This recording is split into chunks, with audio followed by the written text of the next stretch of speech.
Eu sou a favor de um sistema pluripartidário, porque eu acho que é constranger a sociedade dizer que ela só tem 2 pontos de vista quando ela tem muitos. O problema não é ter só 2 partidos ou ter muitos partidos. O problema é ter partidos que signifiquem algo. O problema brasileiro não é que a gente tem muito, porque há muitos lugares que tem muito e esses partidos fazem sentido.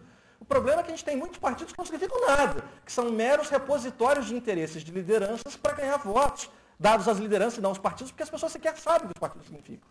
Só para dar um exemplo das eleições presidenciais. Faz sentido, é bom para a democracia brasileira que haja o PSOL, que haja o Plínio?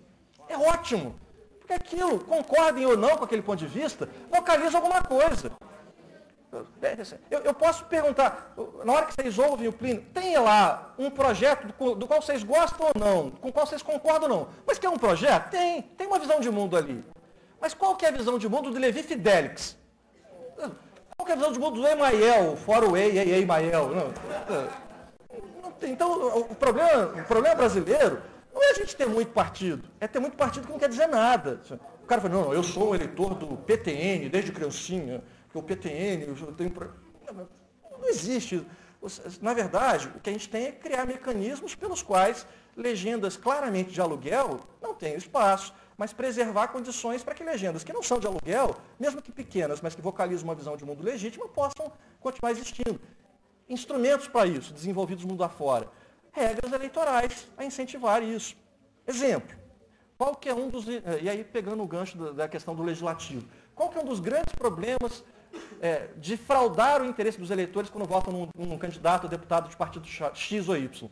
É que no Brasil se permite coligação entre partidos para disputar vereador, deputado estadual, deputado federal. Então o cara vota no seu candidato e às vezes ajuda a eleger alguém de um outro partido que está coligado com o dele. Isso vai criando uma massa amorfa partidariamente que não permite que os partidos signifiquem alguma coisa. Regra que em muitos lugares do mundo se produz para evitar isso. Proíbe-se coligação na proporcional. Ou então se coloca proporcionalidade. Se na coligação o partido contribui com 10% dos votos, ele vai ter 10% das vagas que aquela coligação conseguir. Ou melhor ainda, que é o que grande parte da Europa faz, lista fechada. Se as pessoas estão habituadas a votar em candidatos, se esses candidatos têm votos deles, e se eles acham que vão levar esses votos para onde quer que vão, que é o que acontece hoje, muitos lugares do mundo impedem que as pessoas votem em candidato. Como é que é a lista fechada? A eleição de deputado para o parlamento britânico. O eleitor não escolhe candidato, ele escolhe uma lista partidária. O Partido Trabalhista Britânico diz, olha, meus candidatos são esses nessa ordem, fulano, beltrano, cicrano. Se você gosta do Partido Trabalhista, você vota naquele. Se o Partido Trabalhista fizer 70 deputados, serão aqueles 70. Ou seja, no caso britânico tem uma diferença porque é distrital, tal, mas em grande parte da Europa, você tem a possibilidade de listas partidárias para cargos colegiados. O que obriga eleitores a ter que escolher partidos. O que obriga partidos a significarem algo, porque senão eles não terão votos. O que desestimula pessoas a ficarem mudando de partido o tempo inteiro, porque eles terão que ser fiéis ao partido para ficar bem na lista. Então, há instrumentos institucionais codificados mundo afora que podem ser chamados para produzir determinados efeitos. Mas, como tudo na vida, teoria do cobertor curto. Isso tem custos. Custo número 1, tira uma parcela de decisão do eleitor. Aqui a gente escolhe para qual partido o nosso voto vai, quem que a gente prefere que ganhe daquele partido. Nesse modelo não tem isso, você só escolhe o partido. Aumenta, do ponto de vista negativo, o peso das burocracias partidárias, o que diminui a oxigenação do sistema. Então, o tempo inteiro, teoria do cobertor curto significa qual que é o meu principal problema? Eu desconfio que o principal problema brasileiro é esse. Temos partidos frágeis, alguns que não significam nada. Portanto, eu gostaria de regras que tornassem partidos mais fortes e que levassem a sociedade a ser obrigada a buscar no partido o diferencial em relação ao outro, o que ajudaria a despersonalizar a política brasileira, altamente personalizada, com todos os problemas que isso acarreta. Essa questão de partidarismo é tudo demais, né? Isso, é lista flexível. Eu acho que tem que haver uma reforma política exatamente para que os partidos se fortaleçam, que acabam sendo partidos de poucas lideranças, né? Você vê, só a propaganda da Emael é uma coisa desse pessoal. Eu não consigo ter um contrato com uma agência para fazer uma coisa melhor, uma produtora para fazer um negócio minimamente bom. É a presidente da República. Isso tem que ser proibido. Eu sou contra a proibição, mas isso é a qualidade que eu tinha que colocar. Mas só uma curiosidade, a grande dificuldade nossa que a gente faz a campanha, a arte, etc., o Sérgio Cabral são 16 partidos. Imagina para a gente fazer uma arte 16 partidos coligados. O Aécio, o Anastasia, eu acho que são 12, né? 12 ou 15, eu não lembro de cabeça. Não, mas tem coisa muito... Então, nós temos... No meu ponto de vista, o Brasil tem que fazer uma reforma política para que o partido fique mais forte. Mas eu só falo político partidário exatamente pela liberdade de expressão. Eu acho que culturalmente...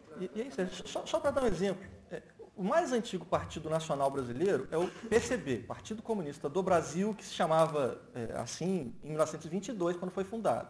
Aí uma breve história. Aí o PCB, Partido do Prestes, o partido na clandestinidade, que só vai deixar de ser clandestino lá nos anos 40, ou seja, na Constituinte de 45. O PCB, que era um partido nacional já, organizado em vários estados, mesmo na clandestinidade, ele nos anos 50 tem um racha, porque na União Soviética assume Nikita Khrushchev, que faz a denúncia dos crimes do Stalin, e aí em muitos lugares do mundo, alguns setores, especialmente stalinistas, não concordam com aquilo, e aí tem um racha no PCB. Você tem o PCB, que segue a orientação do Khrushchev, e aí tem o racha do PCdoB, que não concorda com essas críticas. Então você tinha dois partidos comunistas. Aí caminham esses dois partidos isoladamente, competindo entre si. Depois o PCdoB vai se aproximar do modelo maoísta e tal. Chegamos à redemocratização. Refunda-se o PCB, refunda-se o PCdoB no pluripartidarismo a partir da década de 80. No final dos anos 80 cai o Muro de Berlim, a orientação soviética rui. Grande parte dos partidos de inspiração soviética fazem o chamado reaggiornamento, que aconteceu com o Partido Comunista Italiano. Aí o PCB abandona o ideário marxista-leninista, vira PPS. E aí uma fração não concorda com isso, refunda o PCB. O que significa que a gente tem 3 partidos comunistas. Em grande parte do mundo eles não existem mais. Os 3. Em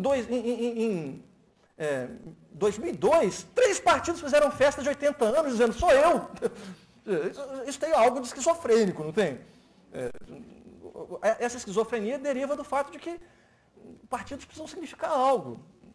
Se não significam algo é porque estão sobrando no sistema, não tem função ali, né?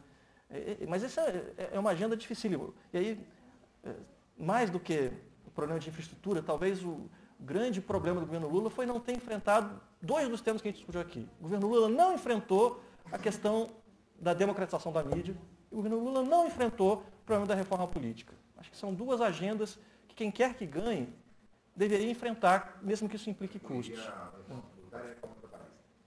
que é trabalhista, pelo menos. Tem uma pergunta, não, só uma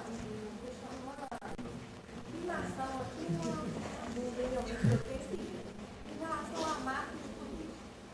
Essa estratégia que o Lula fez de desligar, de certa forma, a imagem do PT, ele fez isso na época que a gente não acha, né, a coisa que pode ter medo, né, do PT ganhar, o que ia acontecer, que ia uma tragédia, tal, e ele conseguiu vincular, de certa forma, a imagem do PT e conseguiu vencer por causa disso, e ele fala de Lula e PT de uma forma bem diferenciada.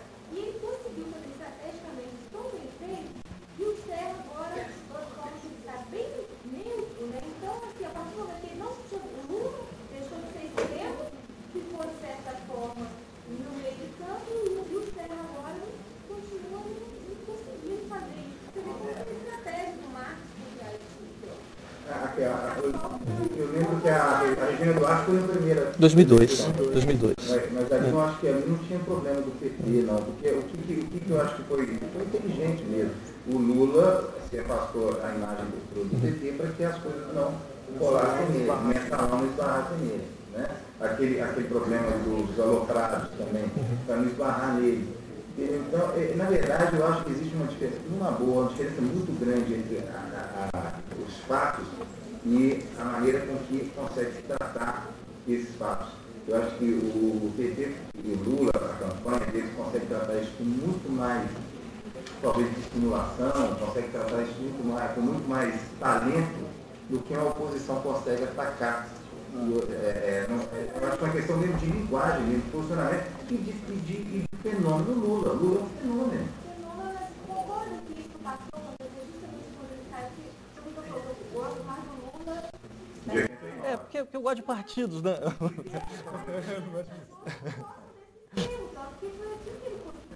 Não, é verdade.